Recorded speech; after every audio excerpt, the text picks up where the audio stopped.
Olá, estamos aqui no nosso canal de YouTube para começar mais um podcast O que nos move. Hoje vamos debater o tema da inclusão na educação e eu estou recebendo aqui a professora Márcia Denise, da Universidade Federal Rural aqui do Rio de Janeiro. Um tema fundamental nesse momento que vivemos hoje. Quero aqui agradecer a sua presença, sejam todos bem-vindos, bem-vindas, porque esse tema aqui é fundamental e muito importante. Estou muito feliz, professora, de te receber aqui para esse bate-papo, para que possamos falar um pouquinho da educação e queria que você falasse um pouquinho do seu trabalho à frente da Universidade Rural e das suas pesquisas realizadas. Então, eu que agradeço o convite, deputado. Eu sou professora da Universidade Federal Rural do Rio de Janeiro, coordeno o Observatório de Educação Especial e Inclusão Educacional, OBE, e também o Núcleo de Acessibilidade e Inclusão. E fui uma das criadoras, junto com a professora Flávia Faisal, da Universidade do Estado do Rio de Janeiro, Campo de Duque de Caxias, do Fórum Permanente de Educação Especial, na perspectiva da educação inclusiva, que abrange 11 municípios, 9 da Baixada Fluminense e 2 do Sul Fluminense. E a gente vem desenvolvendo esse trabalho já há 14 anos na nossa universidade, com vários projetos, prioritariamente articulados à realidade das escolas públicas da região da Baixada e agora também Sul Fluminense, focando a deficiência intelectual e a deficiência múltipla, e desde 2018 as crianças com síndrome congênita do Zika vírus, porque a nossa Baixada foi um dos territórios mais afetados aqui no nosso país. Explica para a gente aqui, simplificar, o que você está trabalhando, como é que é essa inclusão de pessoas deficientes na rede pública de ensino? A gente sempre ouve falar, sempre é muito debatido, é um tema recorrente.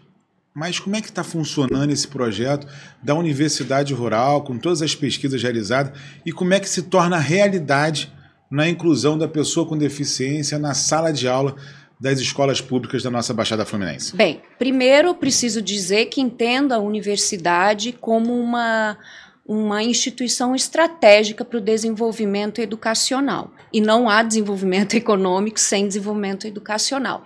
Nossas pesquisas e nossas atividades de extensão, elas são sempre articuladas com a realidade social e construídas com as gestoras de educação especial desses municípios. A gente tem trabalhado nas formações, já formamos nesses últimos anos cerca de 5.000 professores em atividades de extensão e agora estamos com um curso de especialização que no polo da Rural do campus de Nova Iguaçu, que abrange a Baixada, estamos com mais de 600 matrículas de professores das redes públicas. Então nós temos feito um trabalho que leva em consideração a realidade das escolas e aí construímos junto com essas escolas as estratégias para efetivar a inclusão.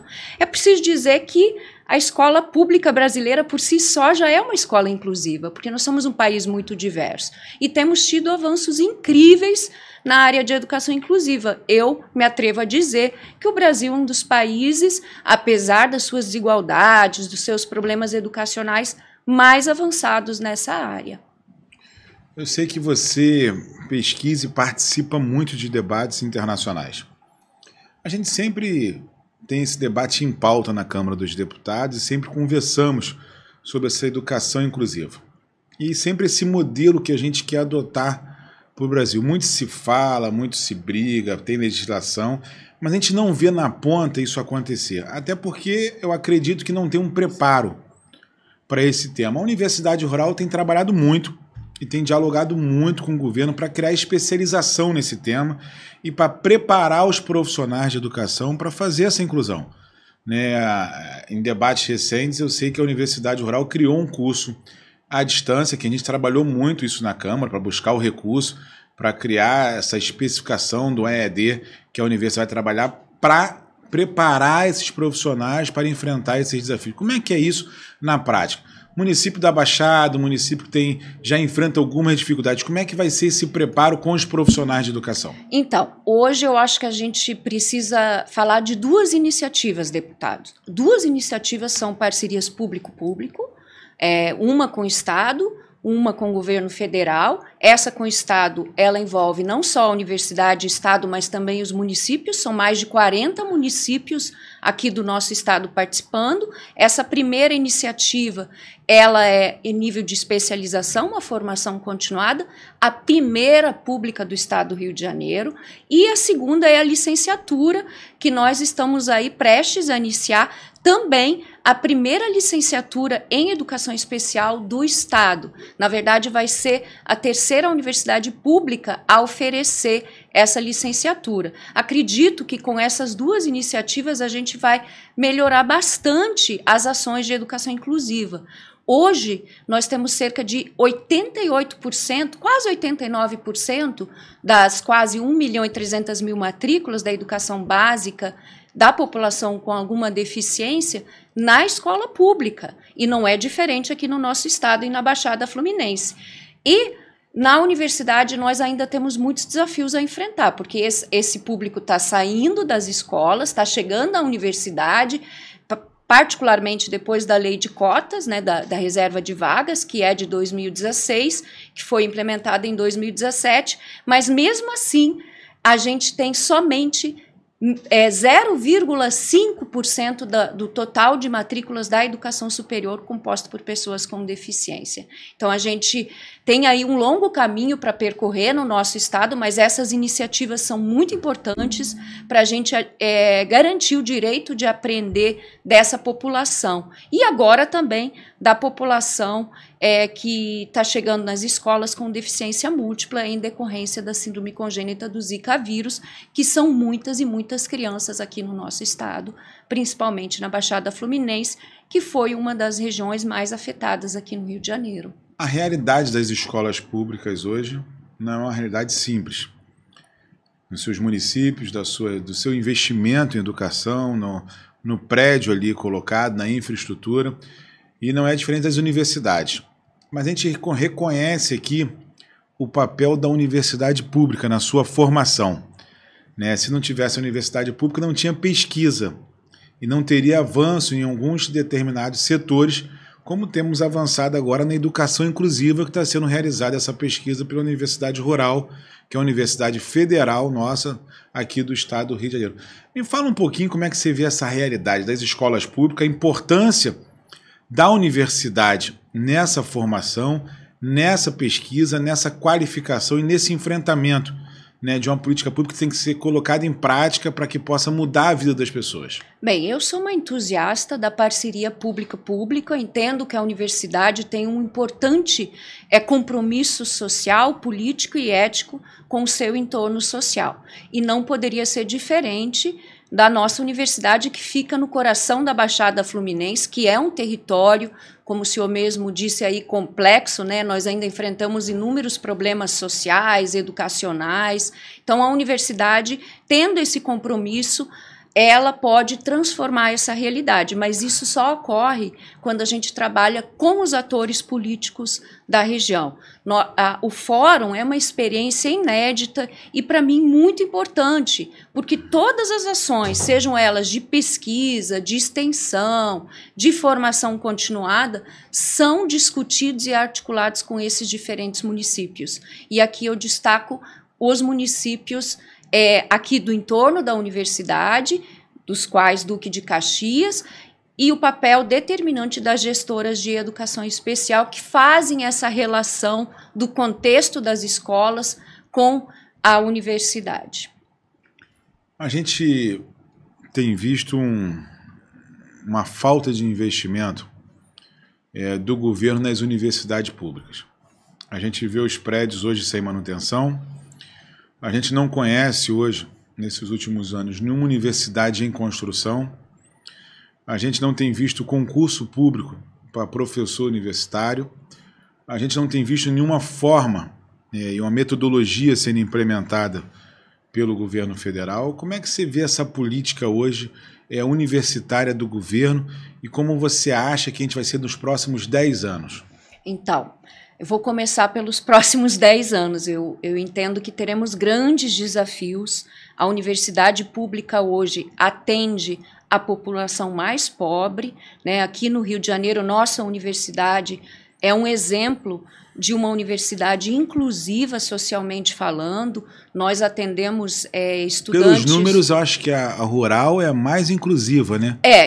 Hoje, em termos de alunos que entram por alguma reserva de vagas, desde escola pública, renda, PPI, pretos, pardos, indígenas e deficiência, nós temos quase 85% dos nossos estudantes. Esse é um número muito alto. A rural, ela adotou o SISU desde o primeiro ano e todas as cotas institucionalizadas pelo governo federal.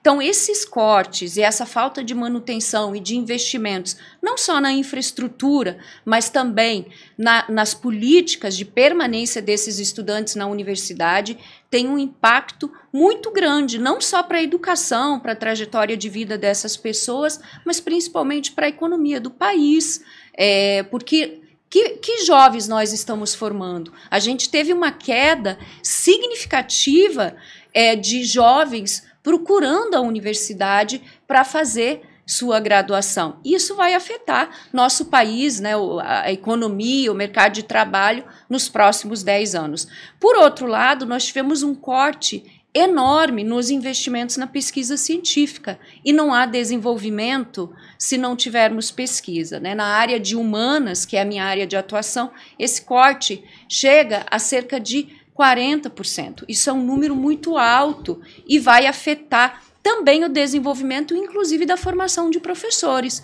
porque a pandemia nos mostrou que precisamos investir na pesquisa científica até para garantir uma atuação mais eficiente, mais eficaz dos professores, com o uso de tecnologias, novas estratégias e recursos que estão hoje disponíveis, e isso só é viável a partir do investimento na ciência e na formação desses profissionais.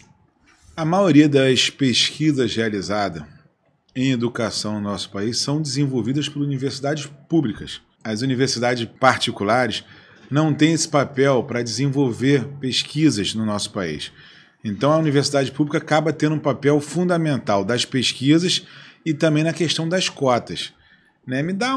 A gente sabe que cada caso é um caso, mas que a gente tem adaptação de cada deficiência. Né? A gente tem deficiência, o comprometimento físico, tem a questão do comprometimento intelectual. E como é que a gente pode garantir isso nas universidades públicas, nas escolas públicas?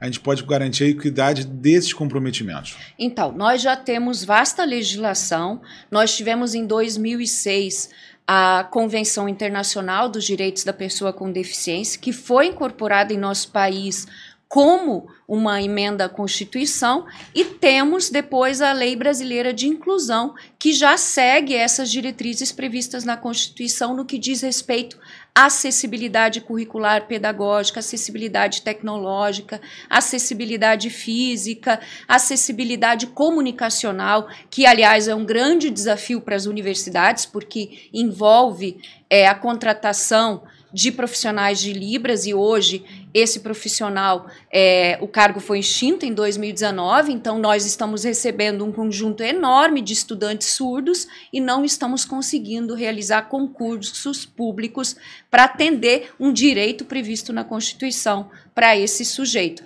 Claro que a acessibilidade comunicacional envolve muitos outros aspectos, mas a nossa universidade, não só na chegada desses estudantes na educação superior, tem trabalhado com acessibilidade, a ideia do desenho universal na aprendizagem, com estratégias diferenciadas, usando redes de suporte, sejam eles humanos ou tecnologia, e aí até mesmo tecnologia de baixo custo, e também temos tecnologias de alto custo, mas a gente sabe que na escola nem sempre é viável ter o acesso à tecnologia de alto custo. Então, nosso foco para trabalhar a inclusão e as estratégias pedagógicas necessárias tem sido trabalhar a acessibilidade em suas diferentes dimensões, aproveitando o que os territórios têm em termos de acesso à tecnologia e a recursos pedagógicos diferenciados. Essa é uma grande iniciativa, porque você não pode, às vezes, comparar um município que fica aqui no centro urbano com um município que fica lá no interior em termos de acesso a esses recursos. E aí a gente tenta sempre trabalhar essa realidade local e implementar as estratégias que são possíveis para aquele contexto, para garantir o direito de aprender. Porque não basta você defender a inclusão, a matrícula desse estudante. Uma das grandes lutas que a gente tem travado, junto com os gestores, é que esse aluno tenha acesso à escola, participe das atividades ali desenvolvidas, aprenda e se desenvolva. Claro que cada um vai ter a sua forma de aprender, mas é em cima disso que nós temos trabalhado a formação de professores, para que esses professores saibam orquestrar estratégias e atividades pedagógicas para atingir esses alunos, considerando as suas especificidades de desenvolvimento escolar.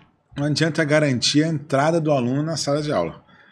Tem que garantir ele receber o conhecimento e a sua formação, né? Eu acho que esse é o papel da universidade, com esse preparo, com todos os profissionais empenhados, né, de realizar esse desafio, né, que na educação inclusiva do Brasil. Quantas pessoas com deficiência conseguem concluir a sua formação? Como é que é isso? Qual a estatística disso no nosso país? Qual a estatística aqui no estado do Rio de Janeiro? Você tem esses dados de quantas pessoas conseguem concluir? Então, eu tenho em termos de porcentagem. A gente, como eu disse, é um país muito avançado em termos de políticas públicas de inclusão. Fomos um dos primeiros países a assumir a Declaração da ONU dos Direitos da Pessoa com Deficiência, que é considerado, diga-se de passagem, a primeira declaração internacional no campo dos direitos humanos deste século. Fomos um dos primeiros a assumir como uma emenda constitucional. Hoje, cerca de 88% de toda a população com alguma deficiência está matriculada na escola pública. Para você ter uma ideia, no início dos anos 2000, cerca de 70% dessa população estava matriculada em instituições privadas segregadas. Então, nós mudamos e avançamos muito nesses últimos anos. Mas temos alguns desafios e gargalos, claro. Nós hoje avançamos muito no ensino fundamental, ainda temos problemas a enfrentar com a educação infantil, até porque a educação infantil ela tem políticas mais recentes, e no ensino médio. Nós temos, por incrível que pareça, avançado enormemente na inclusão e na acessibilidade na educação superior, nas universidades federais, até porque é lei, né? Mas ainda temos muitos problemas no ensino médio, nas escolas públicas, porque é uma questão nova, recente, e esses problemas não são só de ordem de formação de professores, são vários problemas. Não basta você incluir, garantir formação de professores, nós também temos que garantir a esses profissionais condições de trabalho. Se nós queremos, de fato, que esse professor atenda todos que estão naquela turma, um primeiro aspecto é garantir a esse profissional acesso a material didático diversificado, garantir menos alunos em turma, porque, sinceramente, você não consegue fazer um bom trabalho com essa juventude, e mais o aluno que tem alguma particularidade em seu desenvolvimento, com 40, 50 alunos em sala de aula, 35 que seja, né? Mas eu conheço escolas que têm 45, 50 no ensino médio. E isso é muito. Então, esses desafios, essas lacunas, eu acho que hoje devem ser nossa luta política, porque nós já temos a legislação, nós já temos produção científica que diz que caminhos e que estratégias podemos adotar na formação desses profissionais que atuam na educação. Agora precisamos qualificar as condições de trabalho para que, de fato, a gente avance na inclusão e na acessibilidade, que, como eu já disse, estão previstos na nossa Constituição. A Universidade Rural, em parceria com o governo federal, e a gente pôde trabalhar um recurso para criar o primeiro curso, né, para formação de profissionais para trabalhar com a educação inclusiva do país aqui no Rio de Janeiro. Qual o valor desse investimento? O que você acha que vai ser os próximos 5 anos com esse curso em prática? Como é que a gente vai mudar essa educação aqui no nosso estado? Então, uma coisa importante desse curso, eu acho que merece ser divulgado, é que ele foi uma articulação com mais de 40 municípios, OAB, associações de famílias que participaram das discussões, e o projeto político-pedagógico desse curso já está todo atrelado não só à inclusão, mas à acessibilidade, suas diferentes dimensões, e à tecnologia assistiva, principalmente a de baixo custo, que é aquela que nós usamos nas salas de recursos e nas escolas. É um investimento que parece em números muito alto, mas se nós tomarmos como referência a quantidade de profissionais que serão formados e a sua relevância social e educacional, esse investimento de cerca de 6 milhões para 4 anos de formação não é um investimento tão alto. Na verdade, é um investimento que vai ter um retorno muito significativo para o Estado aqui do Rio de Janeiro e também para o nosso país, porque além desse investimento, nós também vamos criar um polo de pesquisa na nossa universidade com a contratação de profissionais dessa área, que vão trabalhar tecnologia, acessibilidade, processos avaliativos dos estudantes com deficiência, altas habilidades, e também deficiências sensoriais, porque quando a gente fala deficiência, a gente tem que separar o que é uma deficiência intelectual, o que é uma deficiência sensorial, o que é uma deficiência múltipla, física. E no grupo da educação especial, a gente tem também o autismo, né, a TEA, e altas habilidades, que é uma área que nós precisamos enfrentar urgentemente. Cerca de 3 a 5% da nossa população tem indicadores de altas habilidades e nós não temos políticas públicas efetivas sendo implementadas nos territórios. E também temos pouco recurso para avançar na pesquisa nessa área. Então, esse curso também vai trazer gente para trabalhar nesse setor e eu acredito que isso vai afetar diretamente a realidade aí no entorno da universidade, no desenvolvimento de pesquisas nessas áreas que eu mencionei. Depois de 4 anos, a gente tem esses profissionais formados. Teremos formados 400 professores aqui para o Estado, de todo o Estado, vamos desenvolver o curso já nessa perspectiva de articulada à realidade dos territórios. Então, os professores vão desenvolver planos de intervenção, planos de ensino, fazendo casos de ensino, todos articulados aos territórios nos quais eles vão atuar. O trabalho final de curso não é simplesmente fazer uma monografia. O projeto ele vai ser desenvolvido já fazendo um levantamento de um desafio, de um problema que está sendo enfrentado por aquele município ou determinada escola ou até mesmo determinada sala de aula, e aí esse profissional em formação, supervisionado por um pesquisador, professor da universidade, vai elaborar um plano de intervenção para resolver aquela questão. Acho que isso é bastante inédito e é desafiador também na área de formação, mas eu acredito muito nessa perspectiva. Acho que não dá mais para continuar formando profissionais que não articulem suas ações e a sua própria formação com a realidade onde eles vão atuar.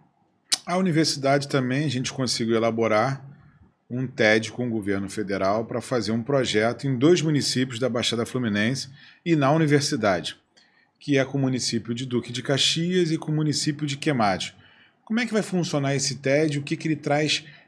Qual é a vantagem desse TED sendo feito com a universidade nessa formação de profissionais? Então, o TED abrangeu um investimento na universidade na área de acessibilidade, que é a acessibilidade física, e no caso dos municípios vai ser um projeto, nós vamos chamá-lo de pró-inclusão.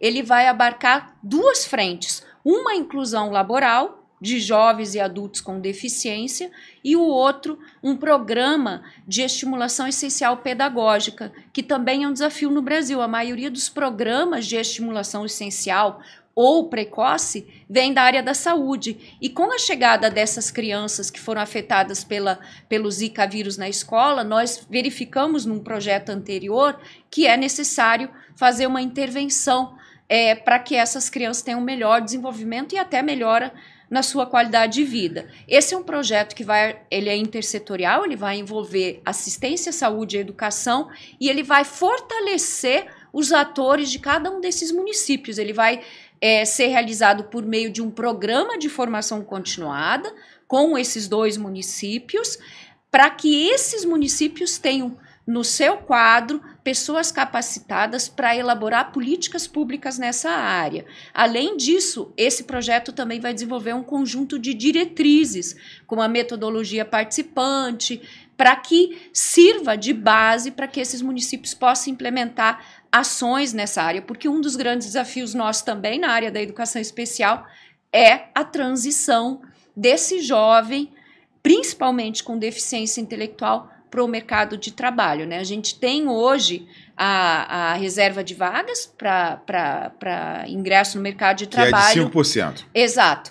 Depende muito do número de funcionários que a empresa tem. Mas a gente não está conseguindo inserir, por exemplo, jovens com alguma deficiência intelectual, que no Brasil são cerca de 70% de todas as pessoas com deficiência possuem deficiência intelectual. Então, a gente precisa também avançar nessa direção. E aí nós vamos construir, junto com esses profissionais de cada um desses municípios, porque tem realidades distintas, um protocolo de transição da escola para o mercado de trabalho. Até porque nós não temos, pós-escola, um encaminhamento para essa juventude com alguma deficiência. Na realidade, o jovem deficiente entra para a escola, a mãe e o pai leva ele e acompanha nesse dia a dia, mas ele não sai, ele fica na escola o tempo todo, vai passando os anos e a gente tem jovens que estão com 40, até com 50 anos que entraram, mas não conseguiram, né, sair dessa faixa da escola, né? Eu acho que esse é um grande problema.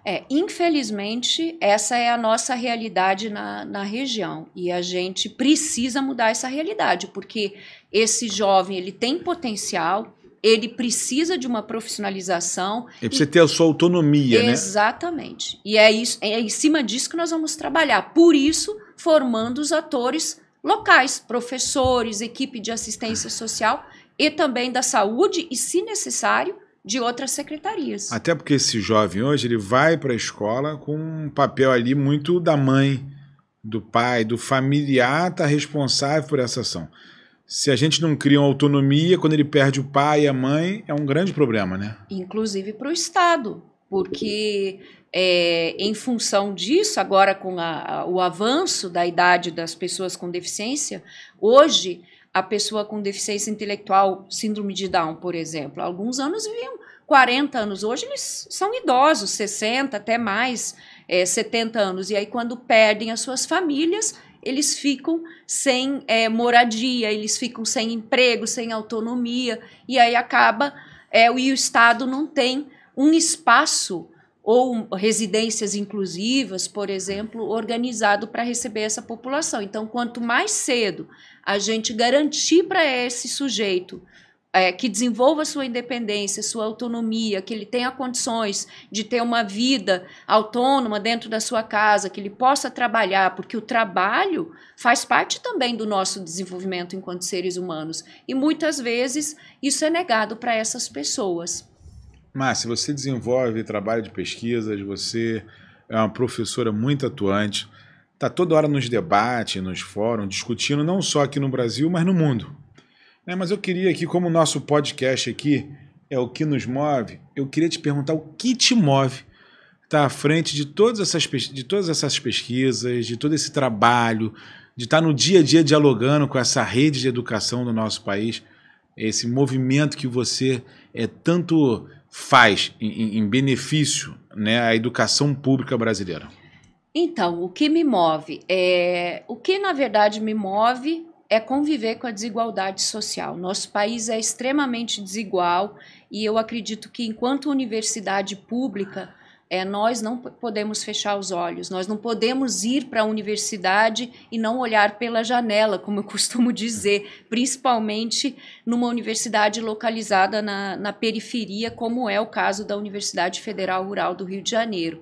E eu entendo que a universidade pública, como eu já falei no início do nosso podcast, ela tem esse compromisso social, político e ético com o seu povo, porque ela precisa desenvolver ações, pesquisas e extensões aplicadas à realidade social do seu entorno. Caso contrário, ela perderia muito o seu significado, porque uma universidade, como o nome já diz, é um espaço de produção do conhecimento, formação de recursos humanos, mas esse conhecimento precisa ser devolvido para a sociedade. Então, hoje, o que me move de fato, construir pontes com os atores políticos locais para que a gente possa promover o desenvolvimento educacional, porque eu entendo que o desenvolvimento educacional é a mola para o desenvolvimento econômico, social, ambiental e todos os outros desenvolvimentos, inclusive o humano.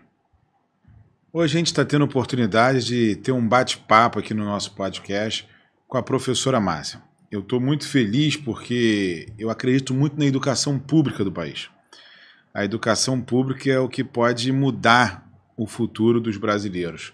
Nós estamos vivendo um momento de muito debate, de muita intolerância, de falta de reconhecimento das nossas universidades, onde que estamos com a Universidade Federal do Fundão precisando de reformas, estamos com a Universidade Rural precisando de novos investimentos, e essa luta tem que ser constante. E quando a gente tem a oportunidade de bater um papo desse, a gente também pode passar para as pessoas tudo que a universidade pública produz, que não é só aquele aluno que está dentro da sala de aula. É as pesquisas, são os trabalhos realizados, a inclusão que tanto se discute, tanto se debate no país, e os profissionais muito capacitados para preparar outros profissionais para encontrar ali o caminho e vencer os desafios. Então, estou muito feliz, quero agradecer a sua participação aqui no podcast, tenho certeza que vai ajudar muita gente que vai assistir aqui o nosso podcast para que a gente possa avançar. E quero convidar você a ficar clicado às nossas redes, a você ficar linkado, né?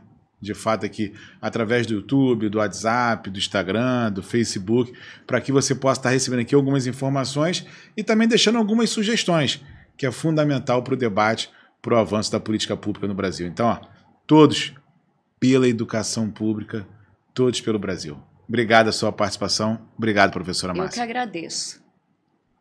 Aqui, ó, quero te agradecer, você que assistiu o nosso podcast aqui no YouTube. E perguntar, gostou? Deixe o seu comentário aqui para que a gente possa estar interagindo e falando tudo o que nos move.